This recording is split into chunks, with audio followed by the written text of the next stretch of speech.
Okay, so which way to go first? Which one of you feels ready for the exploration? I could try. You could try. Okay. Sure. So what I see that happened is that you repeated yourself. This is a tendency we all have. It's not quite like the anger thing itself, but we say something, the other person doesn't hear us. What do? Say it again we louder. We say it again louder. Like, okay, you didn't hear me, I'm going to turn up the volume.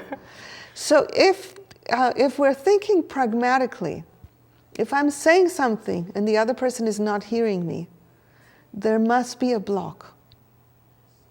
Okay. What's your sense of what was the block here? Why wouldn't he hear you? I think he really wanted me to hear him. Right. That is often the block. Was that true? Yeah. Yeah. So the question that I want to ask myself always is, if I know that the other person wants me to hear them, do I have it to give? Mm-hmm. That could be a way to get started. So let's kind of like, before we get back into the situation, play it out inside of you. Okay. There he is, he's telling the story, and you say, I already heard this. And he says, well, that's not the same thing. Why are you cutting me off? Or whatever the words were. Clearly he's wanting to be heard. What would stop you from opening your heart to hearing him? Well, I definitely have judgments about how he's communicating this to me. Mm-hmm. I think if he just said, look, I'm really upset because I wanted to tell you this story, and I can understand why you might be frustrated. If it was presented to me in a different way, but it was how it was presented to me that made it difficult for me to open my heart to him at that moment. Okay, so what was the characteristic of how you interpreted how it was presented? My interpretation was harsh and not caring, not loving. Okay, so it's very important, if we're going to open our hearts, that we have a really solid relationship inside with ourselves. And what that means is to take some time, if you can, even in the moment. Usually it takes, some practice to be able to do it in the moment. But right now we're kind of like taking a big time out. Okay. And so what was, in that moment, important to you was to have a sense of being cared about. Yeah. So you can take, literally almost take a few breaths to remind yourself just how important it is for you to be cared about. Okay. And I guess it's that I want to feel cared about by him. Yes. That's how it feels in the moment. Mm-hmm. Yeah. So just be with that. Yes, you start with that, but really, we are attached to having it be by him, but really that just is a pointer that there is a very important need for you. Okay. Of being cared about. Sure. So we have a caller on the line, so I would like to put a pause on this before we continue exploring the dynamics of anger and see what we get from the serendipity of having a caller. Okay. Is this an okay moment to pause? Will you remember where we were? Yes. Okay, great. So, is there a caller ready on the line?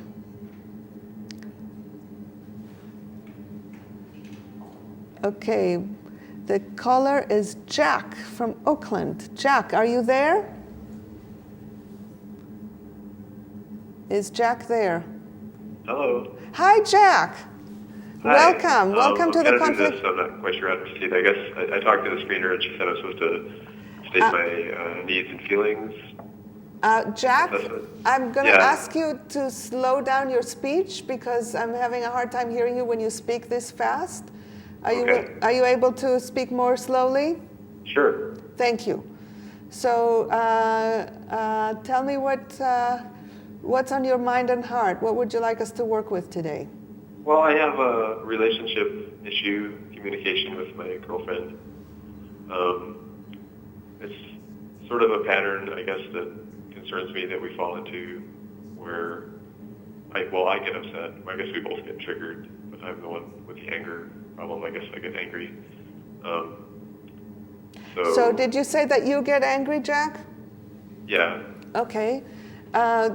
Could you remember a particular incident where what you say that there's a pattern, a particular incident where this... Yeah, well, just today, we had an example today, which slow down, please pace the words, slow down and speak up a little bit. Okay, today we had an argument, miscommunication, and I got angry today. And this is typical of our problem. So she was telling me about a problem. She had a personal problem. It's her apartment, actually. She's trying to sublet it and get someone to take it, but she's having trouble finding someone. And so she started thinking aloud, I guess, about her money situation and saying, well, if I reduce the price, maybe I can get someone, but that will cost me money, but then maybe I'll save money because I can live somewhere else more cheaply. And so I'm listening to her, and I want her to know that I'm listening actively, that I'm hearing her, not just being a bump on a log. And so also I want to help. So I'm thinking about this, and I said, well, I'm good with math. So I said, here's like a way you can think about it. If you multiply this number times that number and divide by this, then you can figure out whether it's better to save or you'll save or lose money. Can I pause you for a second, Jack? Uh-huh. It sounds to me like you were trying to solve her problem. Is that true? Yeah. Yeah. I know this is something that she doesn't always like, that she just wants to be heard. Yes. Rather than for me to try to solve her problem. Uh-huh. But since she had, she actually stated this as a problem, like, I wonder, what if I do this or that? And then, like I said, I just said, oh, well, here's the answer. But then, so she was overwhelmed, I guess, by all the numbers, and maybe I do talk too fast. And so I guess then she said, well, I just don't want to talk about it anymore. And that triggered me, and I felt really kind of hurt, because then I just felt like she's telling me to shut up, basically, although she didn't say that. She was very polite, obviously. Yeah. But, So Jack, is it accurate to say that what was hurting in that moment is that you wanted your care to be seen and to count? Yeah, it was several things. I mean, I guess I felt, first of all, just that I wanted to be, well, she was breaking the connection that we were having, because now the conversation was going to be over. Mm-hmm. So also that, I wanted to have some recognition that I could be heard. So I guess it's feeling that need to be heard, but not. I mean, that's a bit of an ego thing for me. So I guess that's not as important as. I want to pause. I want to pause here and just bookmark this, because we're going to come back to it. When you judge yourself about something and you call it an ego thing, you're more likely to get angry, because then you don't have kind of like a gentleness towards yourself about what you want, and then it's easier to externalize it and make somebody else at fault for your difficulty. Yeah. Well, I guess the point I was trying to make there was that I think I did have a need to be heard, but that's not so strong that I can't just give that up if I feel that's not working.